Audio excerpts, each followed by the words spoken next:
everyone. Welcome to this edition of Keep Watch Pass on the It's Not That Bad podcast channel, a proud member of the Pantheon Podcast Network.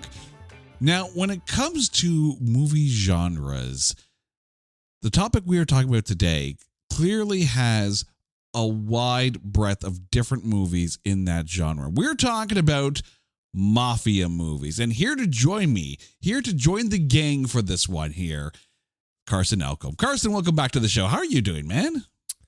Jason, ever since I can remember, I wanted to be on It's Not That Bad and Keep Watch Pass. Slam the trunk. I'm doing wonderful. Right? Excellent. So, how big a fan of Mafia movies are you to make you want to sit there and say, no, I want to pick three of them. Let's go. Honestly, huge. I got into film and into cinema greatly because of Martin Scorsese. He was kind of my hero. I'm sure a lot of people's getting into the movie scene, and I was just incredibly attracted to everything he created and made. I went back through his entire filmography, King of Comedy, Mean Streets, all the way up to The Irishman and just Killers of the Flower Moon. I absolutely love Martin Scorsese. He hooked me on the genre. And not Martin Scorsese related, but Jason, we're doing this on the perfect day. Can you guess why? I have zero idea. Aside from the fact that you get to be on the show, which makes it a good day. Oh, absolutely. Right? But 52 years ago, the day we're recording this, Francis Ford Coppola released The Godfather. Oh, wow. So it's a perfect recording day. I'm now curious if The Godfather is going to be one of your picks, but we'll get to that in a bit. But let's let our listeners know what they're in for. We are about to each pick 3 Mafia movies: a keep, a watch, and a pass. The keep is the one that's a very good boy. He's part of the family. We love this film. The watch is the one that, you know what, we deal with him. He's okay. He's a useful idiot. The pass, he's going to sleep with the fishes. That was the worst freaking Marlon Brando I think I've ever done. You know what? I think you should give yourself some credit. I heard it. I got what you were going for. Right now, the listeners like, please, dear God, stop. But first is our keep film. So, Carson, in the category of Mafia movies, what is your keep film?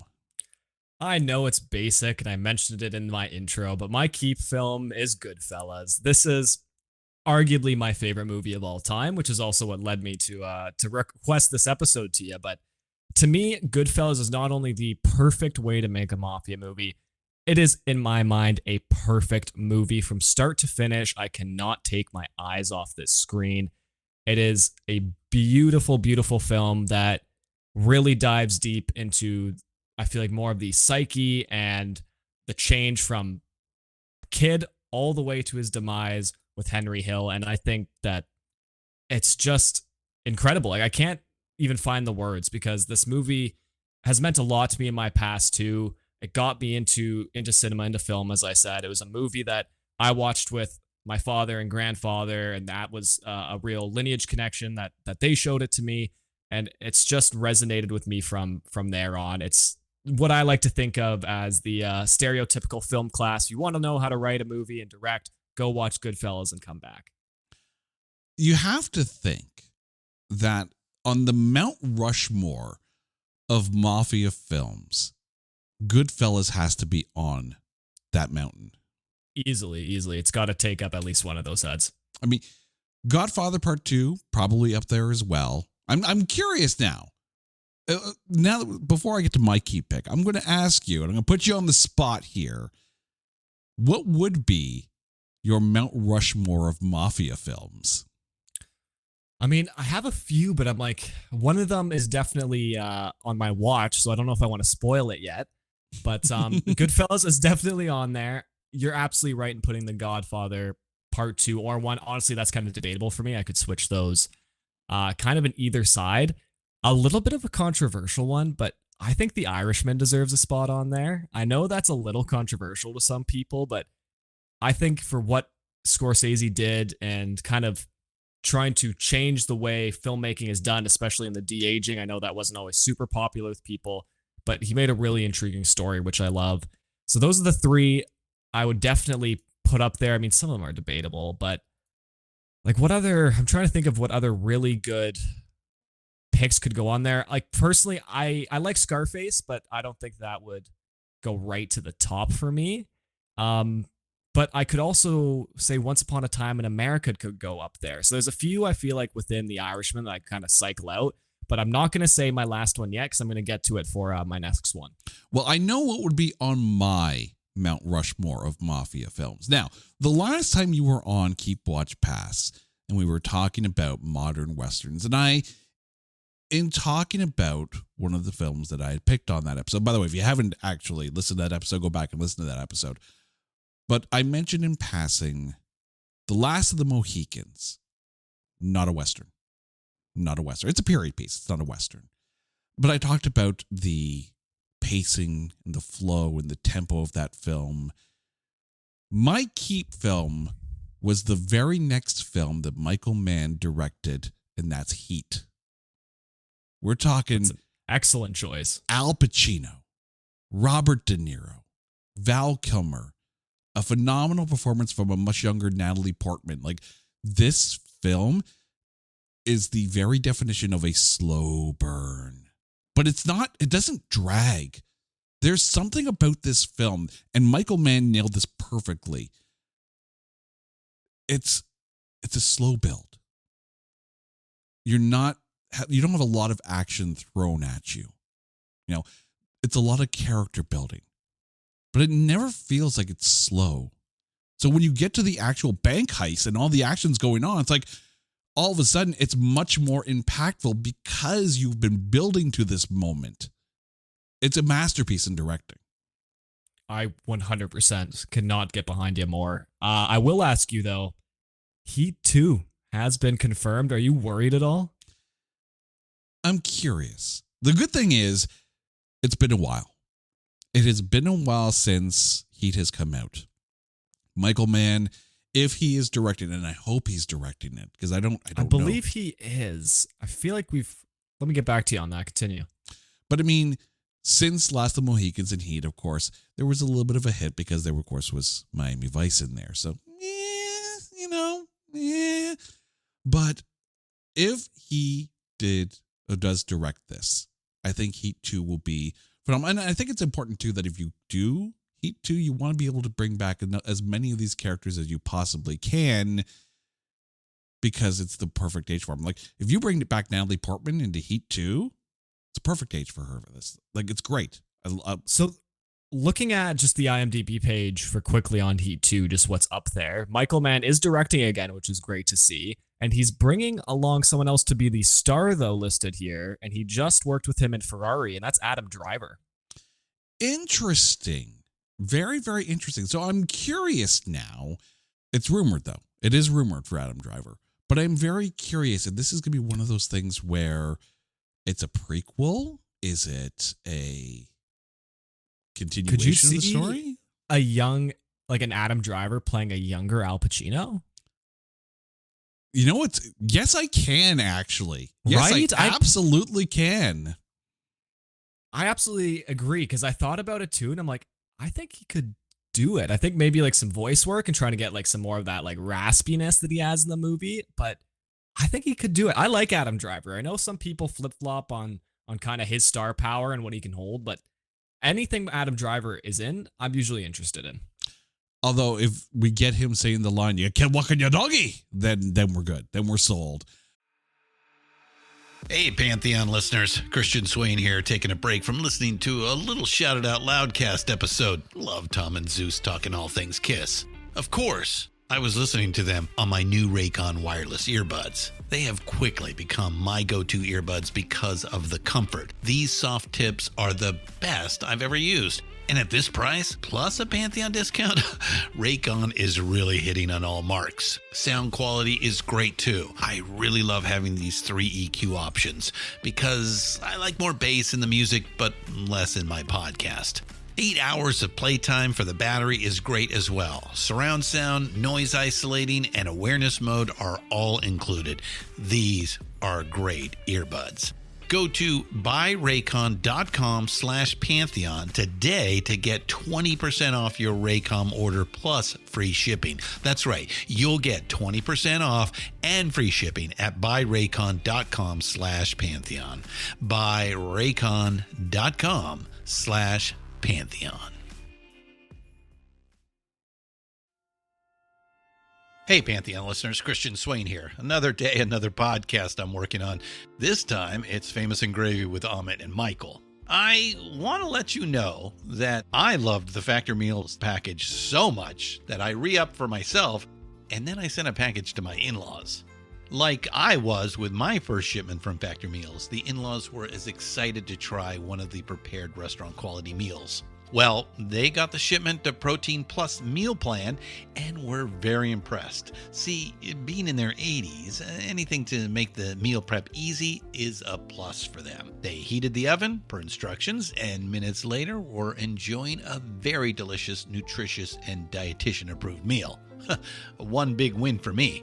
But what really floored them was the taste. Like I told you, it's surprising how good these meals taste. Restaurant quality indeed. And like my own shipment, it really was everything Factor Meals said it would be for some seniors. No prep, no mess meals. Factor Meals are 100% ready to heat and eat. Take it from me and my in-laws. Head to factormeals.com/Pantheon50 and use the code Pantheon50 to get 50% off. That's factormeals.com/Pantheon50 and use the code Pantheon50 to get 50% off. Thank you, Factor Meals. Hey, it's Kaylee Cuoco for Priceline. Ready to go to your happy place for a happy price? Well, why didn't you say so? Just download the Priceline app right now and save up to 60% on hotels. So whether it's Cousin Kevin's Kazoo Concert in Kansas City, go Kevin, or Becky's Bachelorette Bash in Bermuda, you never have to miss a trip ever again. So download the Priceline app today. Your savings are waiting. Go to your happy place for a happy price. Go to your happy price, Priceline. My watch film may be the best take on the Al Capone story ever. Personal opinion, don't at me. And it's the second time I get to mention Robert De Niro. I'm talking about Untouchables. When you were on last time for Modern Westerns, my watch film was Dances with Wolves. By the way, if you haven't listened to that episode, go listen to it. I'm just going to keep plugging it through the whole show. Keep plugging it. Exactly. Someone's right? bound to go back to it. So obviously, Kevin Costner had a very, very good run in the 80s and the early 90s because Untouchables was a freaking masterpiece. Sean freaking Connery in this film just made the film. Untouchables, like I remember when this came out and I had it on VHS and I know I still have a copy. I think I actually still have the VHS copy here at home because we don't throw away anything. But this wasn't necessarily in my wheelhouse of films to watch, yet I was always happy to watch this film. I will admit, Mafia movies maybe not necessarily my forte or not my genre of choice on a regular basis, but Untouchables, if it's on, count me in. It's an absolutely gorgeous film. And I got to go back to Sean Connery because I know Kevin Costner is the lead, but Sean Connery is my man in this movie. And you see him on screen and you're like, yes, this is where you belong.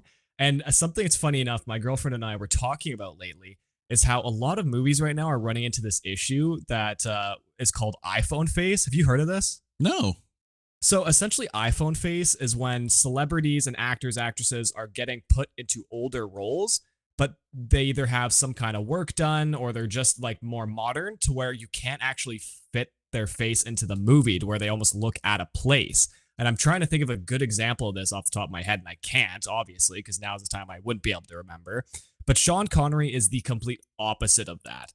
This is like perfect. When I think of Sean Connery, I'm like, this is what comes to mind. And it's bizarre to me, but I love it. All right. So what is your watch film?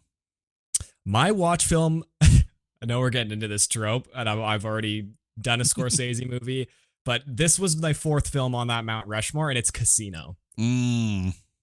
I have a beautiful poster of this in my hallway right now that my girlfriend looks at every time and shakes her head at because it's in a main living area where everyone sees it.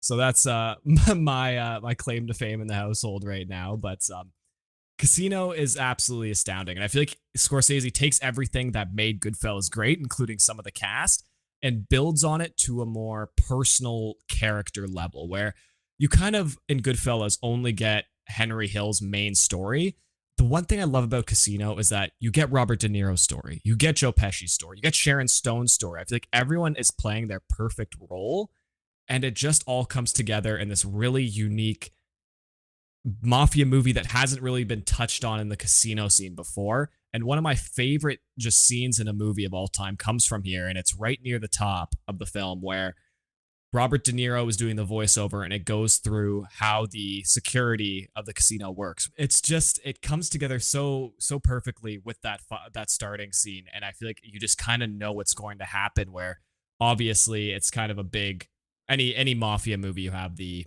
underground, like we got to keep it from the cops, and I feel like this just does a really good beginning theme of that in that opening scene, showing that regardless of where you are, even in Vegas, the most wild place in North America, as some people say, you're always being watched.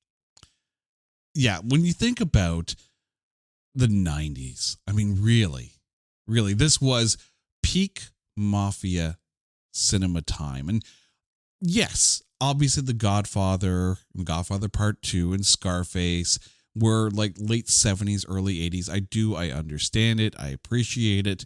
But I feel like the 90s really brought a much more, you had a diverse section of movies, because you had the more traditional, the more, for lack of a better term, prestige type movies like Casino. But you also had in the same boat very raw, gritty films, maybe like a Reservoir Dogs or a Pulp Fiction, where there was a bit more, for lack of a better term, there's a bit more hair on the balls on that. So I think in a wonderful way, the 90s brought a lot of what was good and also what was a lot of bad. Because there were some films that came out in the 90s where you're just like, oh, so that exists. First, the thought that comes to mind is Mobsters, which of course starred Christian Slater and Patrick Dempsey, because that came out in 1991. And we've covered that one on the show. So I'll say it's not horrible, but it's not great. It's not Casino good. You'll have to go back and listen to that one too. Exactly. If you're listening, keep going back.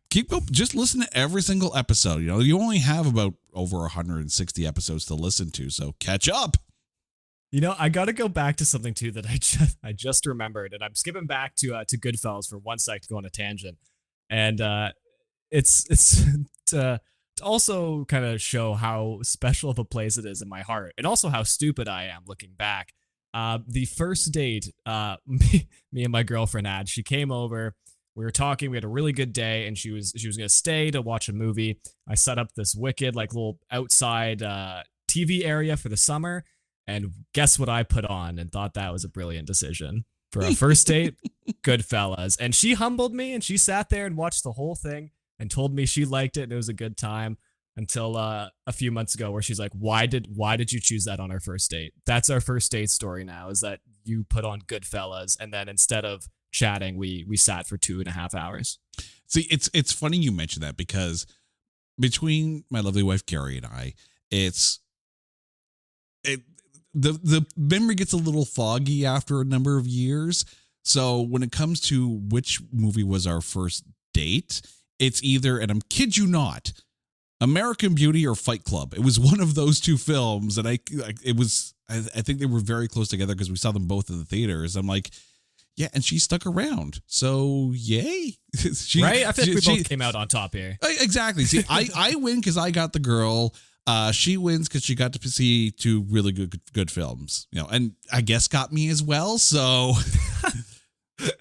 but then again, I keep throwing these bad movies at her, and she keeps coming back. So clearly, I scored awesomely because she is a very patient woman. So yay. You gotta love it. She's a gem, eh? So she's the absolute best. Absolute best. All right. We're going now from talking about my wife, who's the absolute best, to talking about your film, which is the absolute worst. What is your pass mafia film? My pass is, so this is the newest out of all of them, 2013, and it is The Family, starring Robert De Niro. Have you heard of The Family before? I have heard of it. I have not watched it yet.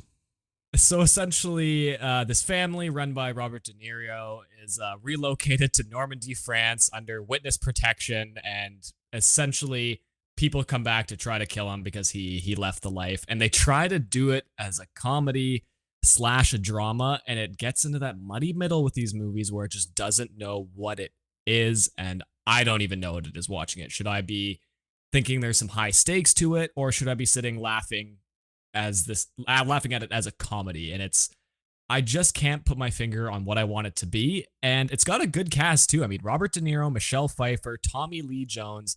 Like, there's some good names in there, but that's kind of it. Besides, I mean, Vincent Pastore, who you would know from The Sopranos. But it's just it gives me those vibes of, all right, Robert, we've given you movies that you wanted to do. Now you got to do one for us, and it falls flat on tone and just understanding at what it is I'm supposed to be watching right now.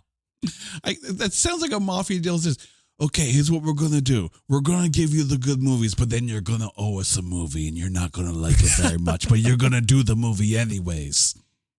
That's exactly what it is. I also feel, and I have to point this out, that this episode could very well duplicate as a movies starring Robert De Niro episode, because I did go 3 for 3 on De Niro, and I didn't even realize that. And so far, I'm 2 for 2 on De Niro as well. But it ends here, because my pass is the 2000 remake of Get Carter. I didn't know there was a remake. I wanted to like this film because going in, you take a look at the cast and I'm like, okay, cool. This is going to be okay. All right. And let me go through the cast here. Michael Caine is in this one, but not in the Jack Carter role that he played in the original. You have Mickey Rourke. You have Miranda Richardson. You have Rachel Lee Cook. And then you have Sylvester Stallone. When did saying Sylvester Stallone's name go from being like, this must be an amazing movie, to be like, oh, what's he doing these days? Well, you have to understand. You have to understand that in the 80s and even in some of the 90s, Stallone was okay, good. Stallone's in the film. We're on board. And now we're at that stage again where, hey, you know what? Stallone's in the film. It should be okay. Except for Expendables 4, but he was barely in that one. But we'll get Expendables? Expendables, yes. But the thing is, in the early 2000s, there were a stretch of films that Stallone did that were not there. And of course, we've covered one of them already on It's Not That Bad. So if you haven't listened to our episode on Driven, go back and listen to that one as you're going back and listening to 160 other episodes, because you have to catch up. I'm just selling here. Hey, we don't make the rules, Jason. We don't make the rules. Right? Do your homework. If you get through one episode a day, including all the new episodes that come out every week, you might catch up by the end after a year. You might.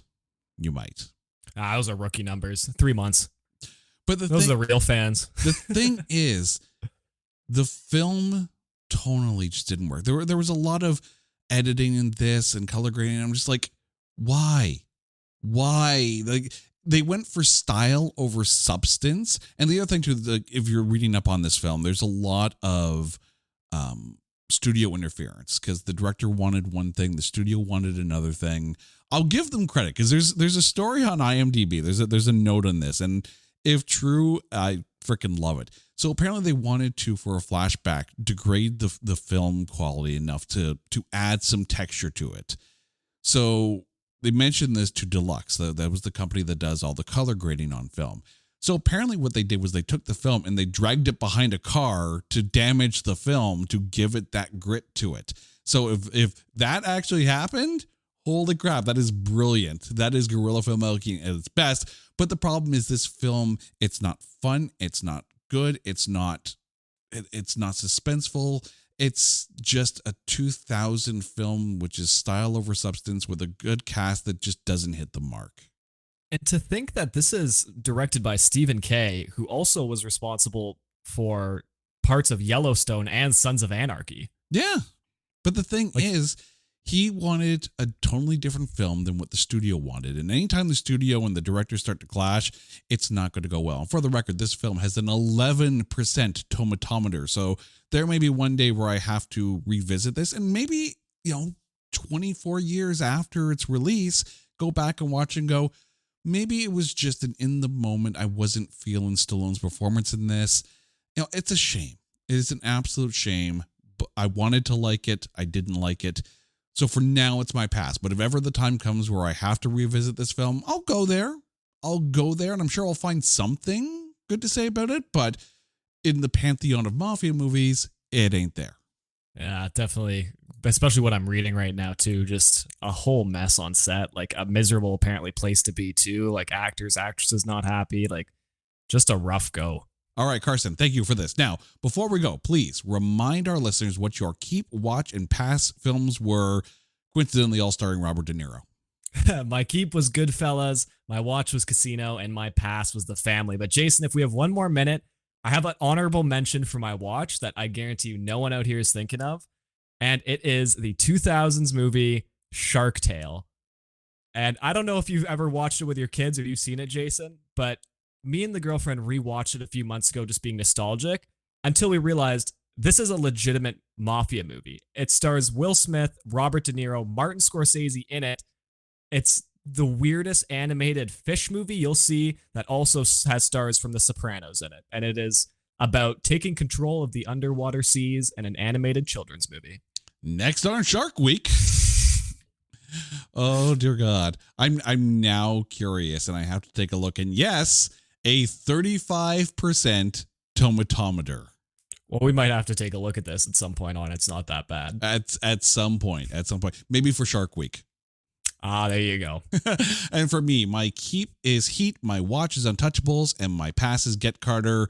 2 out of the 3 of them star Robert De Niro, and according to Meatloaf, 2 out of 3 ain't bad. Carson, thank you so much for this. Now, before we go, please remind our listeners where they can find you and your work out there on the interwebs. You can find me at Carson Elcome 12 on Twitter. And if you're into hockey, I write for Flames Pulse and FlameForThought, both.com. Feel free to take a look at any articles on there. And thanks so much, Jason. It's always a pleasure doing these. Oh, it's always a pleasure to have you on. So anytime you want to pick a bad movie or even a musician to cover on There Can Only Be One, just let me know. You know I'm always in for the pain. Nice. All right. And for you, our listeners who already know the pain because you're already 160 episodes in. And by the way, if you haven't listened to them all, get caught up.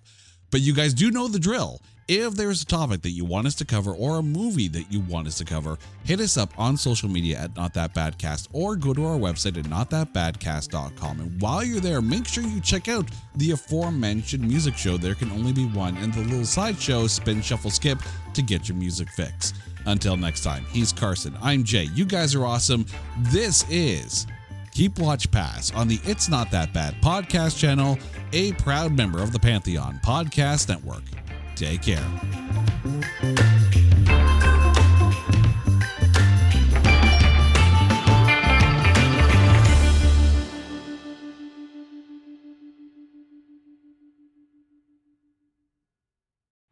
Hey, this is Liberty DeVito. This is Mike Del Giudice. This is Michael Cavanaugh from Broadway's Moving Out. This is John Jackson, director of the Billy Joel Archive. This is Russell Javers. This is Richie Cannata, and you're listening to Glass Houses, a Billy Joel podcast. It's awesome. I'm Michael Grosvenor. And I'm Jack Fernino. We're lifelong Billy Joel fans who launched a podcast in 2020 celebrating the music we love. Whether you're looking for the greatest hits or the B-sides and rarities, you'll find it all here. And if you've ever wondered what happens behind the scenes of a concert or recording session, we've got you covered. Join us as we explore albums, tours, band members, the latest news, and more. You'll also get a unique glimpse into the music industry straight from the musicians and other professionals who help make it all happen. Tune into Glass Houses, a Billy Joel podcast at glasshouses.pod.com or wherever you get your podcasts. Glass Houses, a Billy Joel podcast is a proud member of the Pantheon Podcasts Network.